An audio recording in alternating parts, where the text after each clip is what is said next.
The message came on a quiet Tuesday morning. All across Earth and the human colonies, the same alien face appeared on screens. The creature had gray skin, 4 yellow eyes, and spoke in a harsh, clicking language that the universal translators quickly decoded. People of Earth and the Terran Alliance. We, the Vex Confederation, hereby end all diplomatic relations. Our patience has reached its limit. We declare war on all human worlds, effective immediately. Prepare for your defeat. In the main conference room of Earth Defense Headquarters in Washington, D.C., Admiral George Howard watched the transmission with his senior staff. The room was silent for a moment. Then, surprisingly, someone chuckled. The laugh spread until the entire room filled with the sound. Admiral Howard smiled and shook his head. 3,000 years of peace, and this is how it ends. With a dramatic speech, he tapped his communication band. Get me the president. President Samantha Kelly appeared on the large screen. Her expression was calm, almost amused. I assume you saw the Vex transmission, Admiral. Yes, Madam President. The entire staff watched it together. And your assessment? Howard glanced at his team. We're ready. We've always been ready. Activate Operation Long Memory, President Kelly said. It's time to remind the galaxy why no one has dared attack humanity for 3 millennia. The call ended, and Admiral Howard turned to his staff. You all know what to do. This isn't a drill anymore. Commander Beth Adams, Howard's second-in-command, opened her tablet. Should we inform the public, sir? The standard protocol. No need for panic. The Vex likely expect us to be afraid, confused. Let's not give them that satisfaction. Across the room, young Lieutenant Frank Mason raised his hand. Sir, I studied the Vex. They're not usually this aggressive. Something must have pushed them to this. Good thinking, Mason, Howard said. Find out what changed. We need to understand their motivation. The Admiral walked to the window and looked out at the peaceful city below. People went about their daily lives, unaware that an alien civilization had just declared war on them.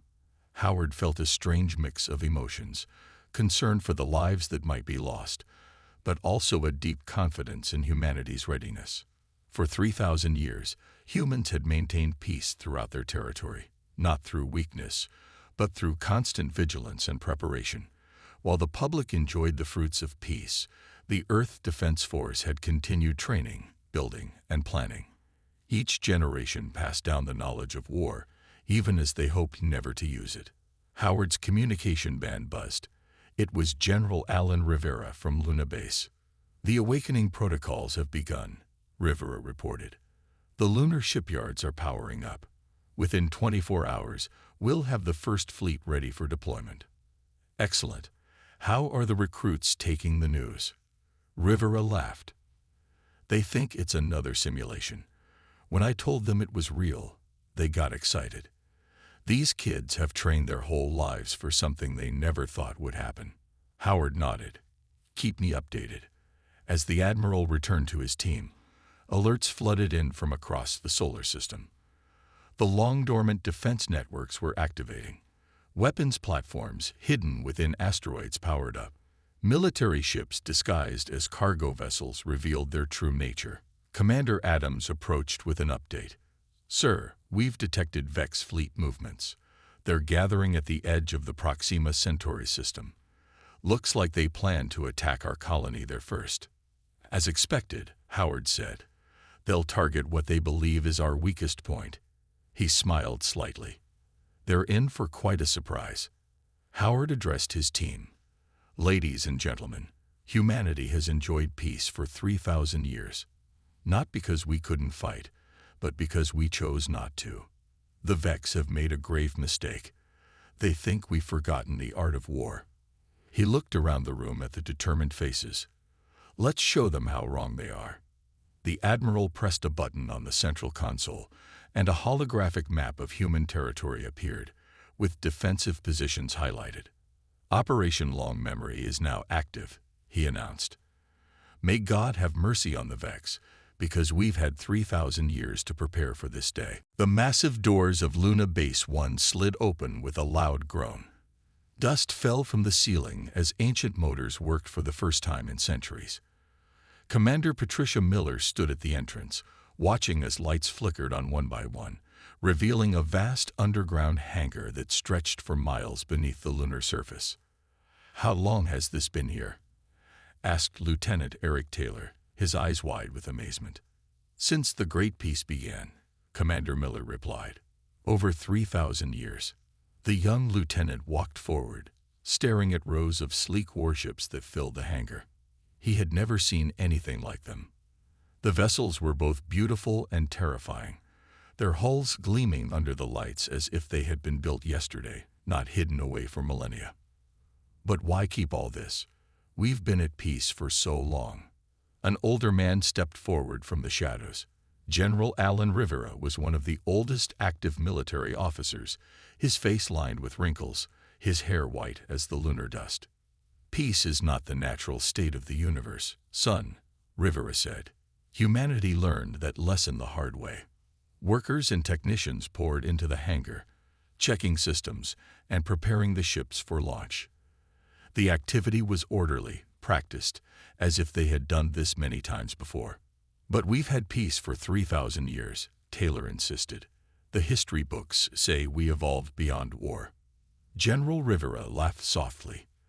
"The history books tell the story we wanted told. But down here, we never forgot the truth." The general led them to a small ship near the front of the hangar. Unlike the others, this one looked well used, its hull marked with small dents and scars. "This is the Vigilant," Rivera explained. "My personal scout ship. I've taken her out every month for the last 50 years, patrolling the borders of our space, watching for threats." Lieutenant Taylor ran his hand along the ship's cool metal surface, while everyone else thought we were living in a perfect world. "Peace is not perfect, Lieutenant. It's fragile. It must be guarded." In another section of the base, technicians worked at control panels, bringing weapon systems online. A woman in a white lab coat approached Commander Miller with a tablet. "Dr. Olivia Jackson." She introduced herself. "From the Mars Weapons Division. All planetary defense systems are activating according to schedule. The Vex won't know what hit them." Miller nodded. "How long until we're fully operational?" 6 hours for basic defense capability, 12 for full offensive capacity." Across the lunar base, the activity increased. Soldiers who had trained their entire lives for a war they never expected to fight moved with purpose and confidence. Supply ships arrived from Earth, bringing additional personnel and equipment. In a large training room, General Rivera gathered a group of young officers, including Lieutenant Taylor. "Today, you will learn the real history of humanity," Rivera began.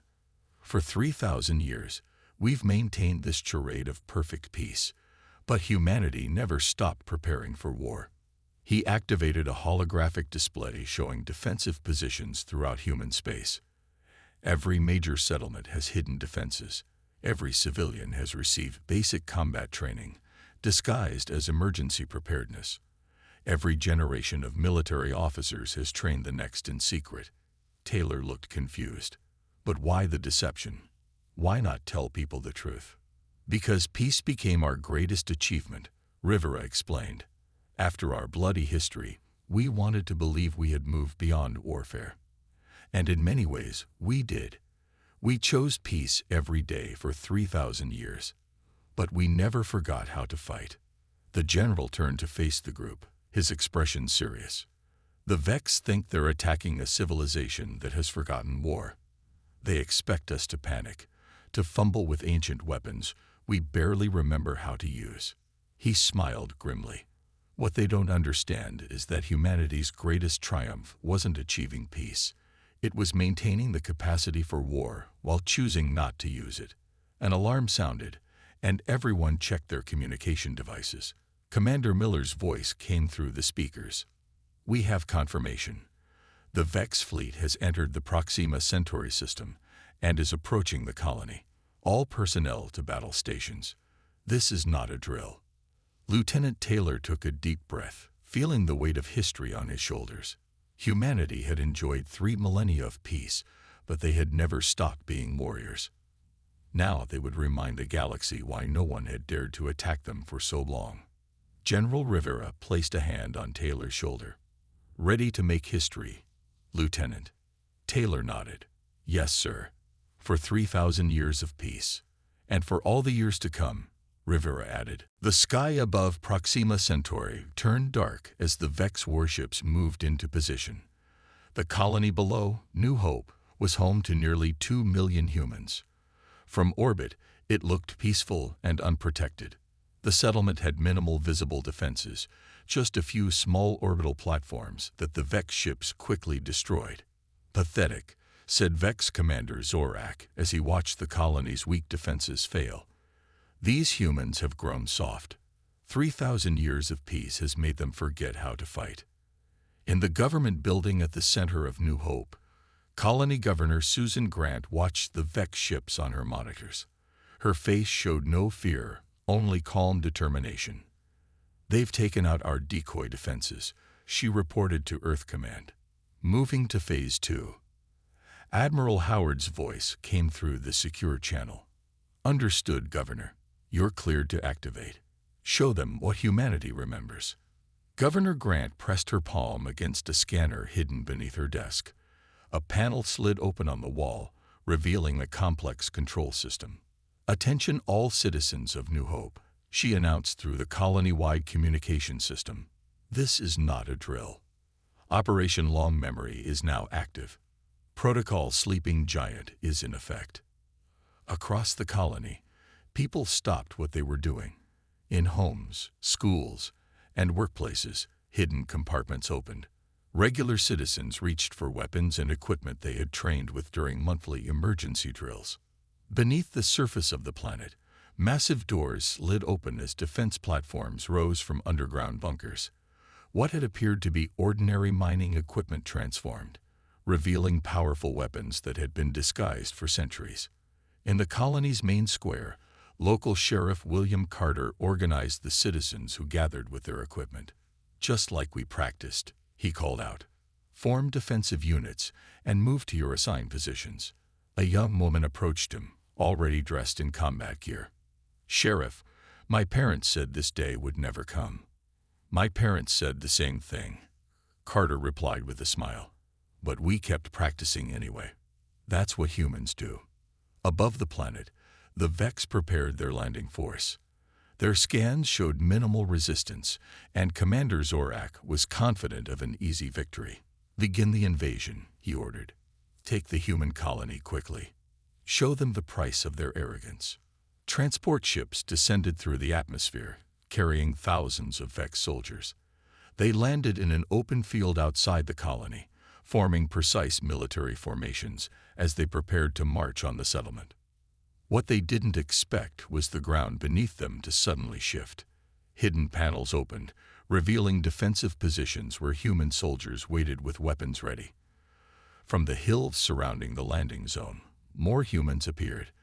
The colony's farmers, teachers, and office workers moved with practiced precision, using cover effectively and coordinating their movements with hand signals. The Vex soldiers found themselves surrounded and under attack from all sides.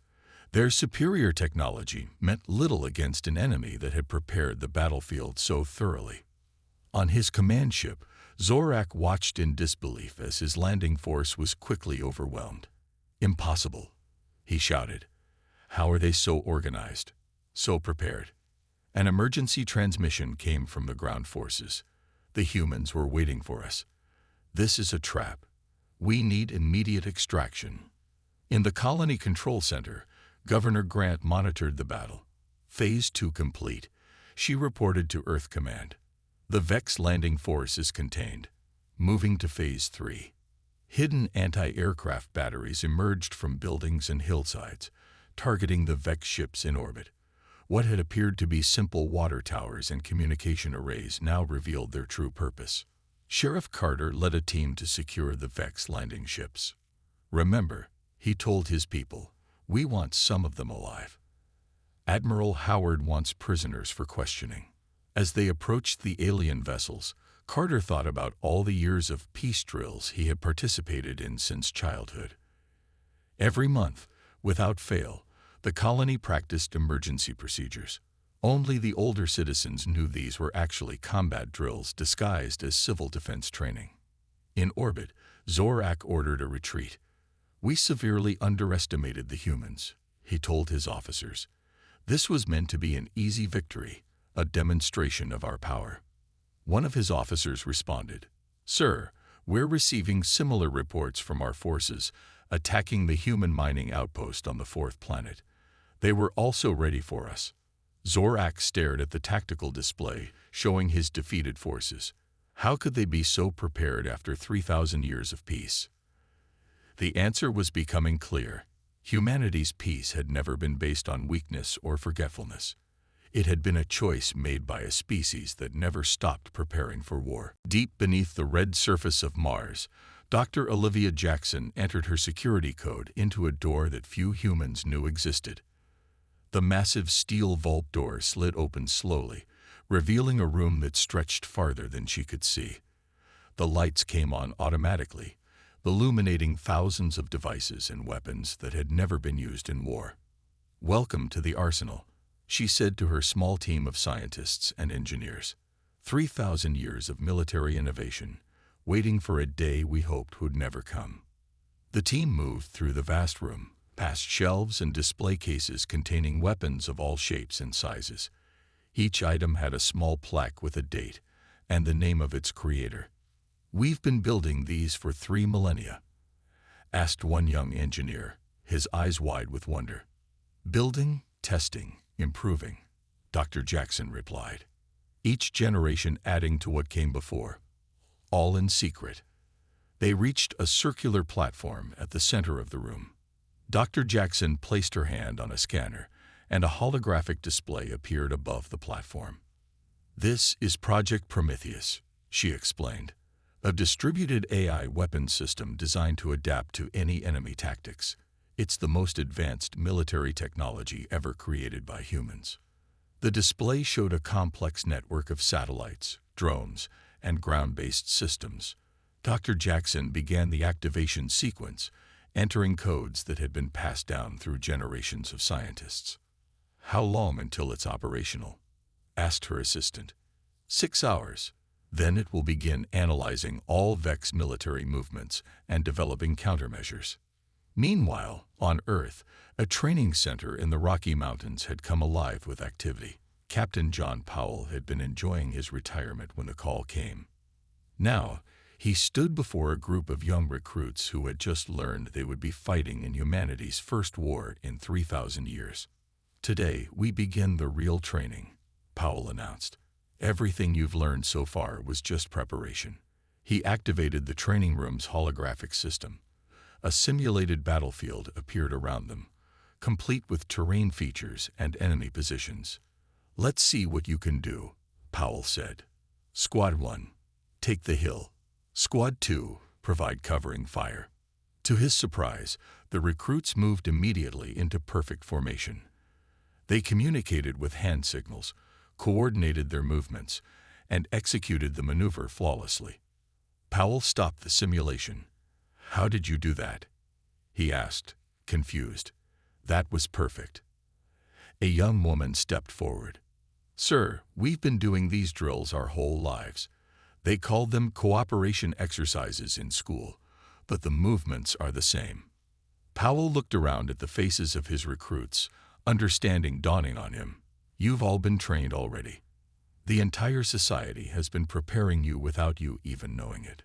The young woman nodded. "My grandmother told me once that peace wasn't the absence of war, but the strength to prevent it. I think I understand what she meant now." In Washington, D.C., Admiral Howard met with President Kelly to discuss the next phase of humanity's response. "The Vex have retreated from Proxima Centauri," Howard reported. "Their first attack failed completely." "And our losses?" the president asked. "Minimal. 12 civilians injured, no deaths. The colony's defenses worked exactly as designed." President Kelly nodded, her expression serious. What's your assessment of the Vex military capability? Advanced technology, but poor tactics. They expected us to be defenseless. They didn't anticipate that we've been preparing for this moment for 3 millennia. What about Project Prometheus? Is it ready? Dr. Jackson is activating it now. Once it's online, it will give us a complete analysis of Vex weaknesses. The president stood and walked to the window, looking out at the peaceful city below. Citizens went about their daily lives, most still unaware that humanity was at war. 3,000 years, she said quietly. We maintained peace for 3,000 years, not because we couldn't fight, but because we chose not to. Admiral Howard joined her at the window. And now? Now we remind the galaxy why no one has challenged humanity for so long. She turned to face him. Prepare the fleet, Admiral. It's time to take the fight to the Vex. As Howard left the Oval Office, his communication band buzzed with an urgent message. The Vex had regrouped and were launching a second attack. This time, they were targeting Earth directly. Supreme Commander Skull paced the bridge of the Vex flagship, his 4 arms clasped behind his back. The massive view screen showed the blue-green planet Earth, still peaceful and seemingly unaware of the armada approaching it. I don't understand, Skull said to his advisors. Our intelligence indicated the humans had evolved beyond warfare. They've had peace for 3,000 years. How could they fight with such skill? His chief intelligence officer, Komar, looked troubled. The data was correct. Commander, they have not fought a war in 3 millennia, but it appears they never stopped preparing for one. Impossible, Skull hissed. No species maintains military readiness for 3,000 years without using it. Another officer spoke up.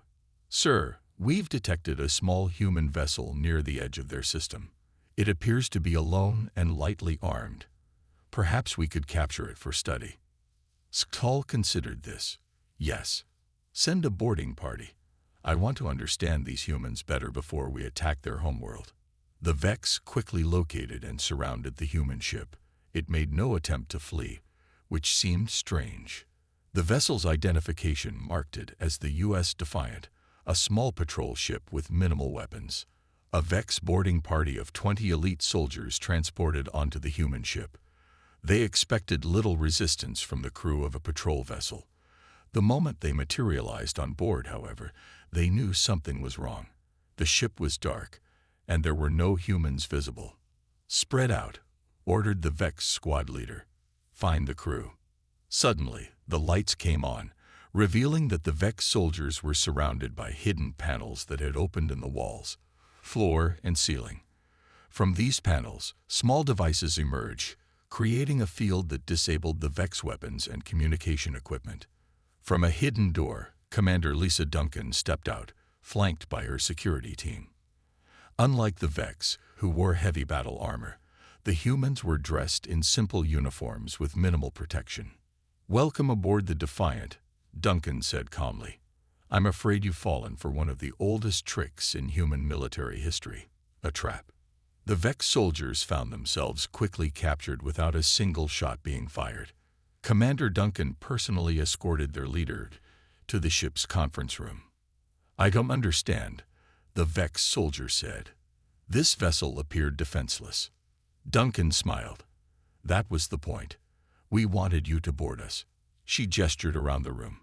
This ship was designed specifically to capture Vex soldiers for questioning. We've been waiting for you to take the bait. Back on the Vex flagship, Skull received disturbing news. Not only had the boarding party been captured, but the small human vessel was now transmitting data directly from the Vex soldiers' armor systems. The humans had gained access to Vex military codes, communications, and tactical information. How could they know? Skull demanded. How could they prepare so specifically for us? Konar studied the data flowing across his screen. Sir, I'm detecting a massive AI system activating throughout human space.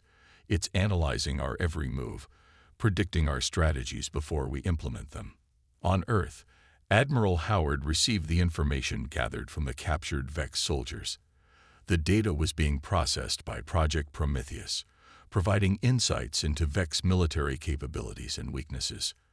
They rely heavily on their technology, Howard told President Kelly during their emergency meeting. But their actual combat training is limited. They haven't fought a real war in almost as long as we haven't. So they're in the same position we are, the president observed. With one key difference, Howard replied. We never stopped training. We never stopped preparing. Every generation of humans has maintained the knowledge and skills needed for warfare, even while we enjoyed peace. In orbit around Mars, Dr. Jackson watched as Project Prometheus completed its analysis of the Vex fleet. The AI had identified critical weaknesses in their ship designs and battle formations. Send this to Admiral Howard immediately, she instructed her team, and begin production of the countermeasures. Across the solar system, hidden factories that had lain dormant for centuries came to life, producing weapons designed specifically to target Vex vulnerabilities. On the Defiant, Commander Duncan continued her interrogation of the Vex squad leader. She showed him historical records of human conflicts from before the Great Peace. You should understand something, she told him. Humans aren't peaceful because we forgot how to fight. We're peaceful because we remember all too well the cost of war. The Vex soldier looked at the terrible images of ancient human conflicts. Then why maintain your military for 3,000 years? Because, Duncan said simply, peace must be defended. United Nations Secretary-General Daniel White stood at the podium in front of the General Assembly. The large room was packed with people, and billions more watched the broadcast across Earth and the colonies. The time had come to tell humanity the full truth. Citizens of Earth and the Terran Alliance, White began. For 3,000 years, we have lived in peace, but that peace was never an accident. He touched a control, and the wall behind him displayed images of military training facilities hidden beneath schools, hospitals, and parks. Since the Great Unification, humanity has maintained a shadow military. We called it the Peace Administration. For 3,000 years, every citizen has received basic combat training, disguised as civil service or emergency preparedness. The images changed to show vast underground shipyards and weapon factories. Our greatest scientists never stopped developing defense technologies. Our engineers never stopped building warships. Our strategists never stopped planning for potential conflicts. White paused, looking out at the shocked faces of the younger generation who had grown up believing humanity had evolved beyond warfare. We hoped this day would never come. We chose peace every day for 3 millennia. But we also chose to be ready if peace failed. Across human space, citizens absorbed this revelation. Many were surprised, but few were angry. Something deep in human nature understood the wisdom of maintaining strength while seeking peace. On the Vex flagship, now in orbit around Earth's moon, Supreme Commander Sk'Tal received an unexpected communication request. The human military wanted to arrange a meeting. It must be to discuss their surrender, Sk'Tal told his officers. They know they cannot match our fleet. The meeting was set for neutral space between the Earth and Moon. Admiral Howard arrived in a small shuttle, accompanied only by his aide and 2 guards. He was escorted to Sk'Tal's private chamber on the flagship. Admiral Howard, Sk'Tal greeted him. Have you come to discuss the terms of humanity's surrender? Howard smiled. No, Commander. I've come to explain why we laugh at your declaration of war. He activated a small device that projected a holographic display of human history. It showed terrible wars, destruction, and suffering from before the Great Peace. 3,000 years ago, humanity nearly destroyed itself. We fought wars that killed billions. We created weapons that could destroy planets. We were masters of destruction. The images shifted to show the beginning of the Great Peace. Then we made a choice. We decided to end war among ourselves, but we never forgot how to fight. Howard changed the display to show the current positions of human forces throughout the solar system. Hidden fleets had emerged from secret bases. Defense platforms had activated around every human world. The Vex were now surrounded on all sides. We laugh at your declaration of war, not from arrogance, Commander, but from sadness. We know the cost of conflict better than any species in the galaxy. Skatal stared at the display, finally understanding the true nature of humanity. You maintained this military force for 3,000 years without using it. That defies logic. That defies your logic, Howard corrected. For humans, preparing for war while hoping never to fight is the most logical choice of all. He showed images of human children playing games that subtly taught military strategy, sports that trained combat reflexes, entertainment that preserved the memory of warfare. Every aspect of our society maintained the knowledge and skills we would need if war returned. Our children learned strategy through games. Our adults practiced tactics through hobbies. Our elders passed down wisdom through stories. Skatal's 4 eyes blinked rapidly as he processed this information. Your entire civilization is a sleeping warrior. A warrior who chose peace, Howard said, every day for 3,000 years. As the meeting concluded, Howard returned to his shuttle. He received an urgent message from Earth. Project Prometheus had completed its analysis and distributed its findings to all human forces. They were ready for the final phase of Operation Long Memory. Tell President Kelly that the Vex now understand who they're. The newly commissioned human dreadnought Liberty moved into position at the edge of the solar system. It was joined by hundreds of warships that had emerged from hidden bases throughout human space. The fleet formed a perfect defensive formation, blocking the path between Earth and the main Vex armée. Admiral Howard stood on the bridge of the Liberty, watching as his forces took their positions. Lieutenant Eric Taylor stood beside him, still amazed by how quickly humanity had shifted from peace to war. Admiral, the Vex fleet is approaching, reported the sensor officer. They're maintaining attack formation. Howard nodded. Open a channel to Supreme Commander's call. The alien commander's face appeared on the main screen. All 4 of his yellow eyes narrowed when he saw Howard. Admiral, Skatal said, your display of force is impressive, but ultimately futile. We still outnumber your ships 2 to 1. Howard smiled slightly. Numbers aren't everything, Commander.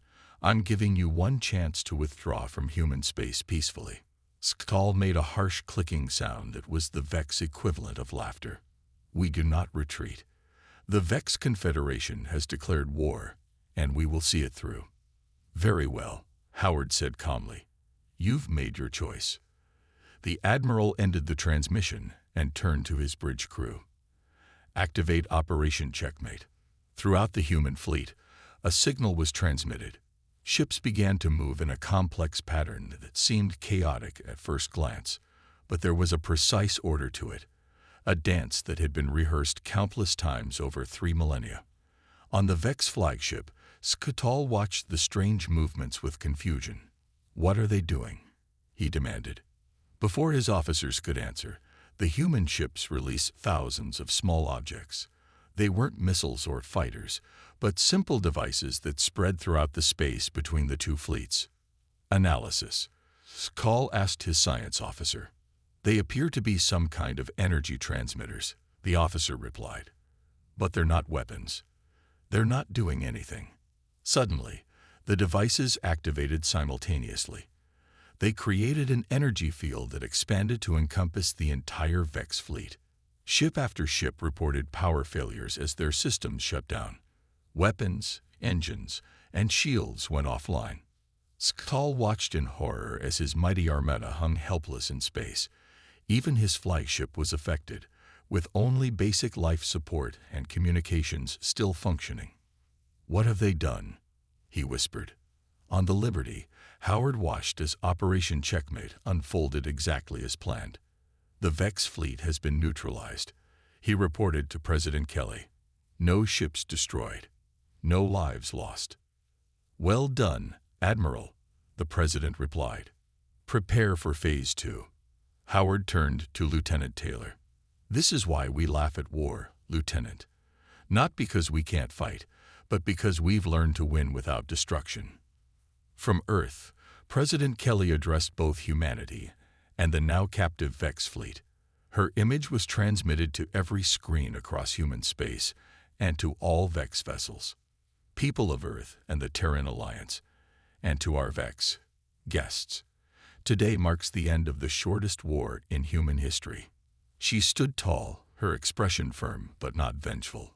For 3,000 years, humanity chose peace. We did not forget war. We transcended it. We maintained our strength not to conquer, but to ensure that we would never need to fight again. The president's gaze seemed to focus directly on Sktal. To the Vex Confederation, we offer a choice. Join us in maintaining true peace throughout the galaxy, or face a species that has spent 3 millennia perfecting the art of war while praying they'd never need to use it. In the days that followed, Vex and human diplomats met on neutral ground. The energy field was removed from the Vex ships, allowing them to return home with a message for their leaders. On an observation deck of the Liberty, Lieutenant Taylor stood with a young Vex officer who had been part of the diplomatic mission. They watched Earth rotate slowly in the distance, a blue jewel in the blackness of space. "I still don't understand," the Vex officer said. "How could your people maintain such military readiness for 3,000 years without using it?" Taylor thought about the question for a moment. "Because we understood something your people didn't. True strength isn't about the wars you win. It's about the wars you prevent." As the two watched Earth together, ships from both fleets passed by, no longer as enemies, but as cautious neighbors. Humanity had revealed its greatest secret to the galaxy. Peace was never their weakness. It had always been their greatest strength.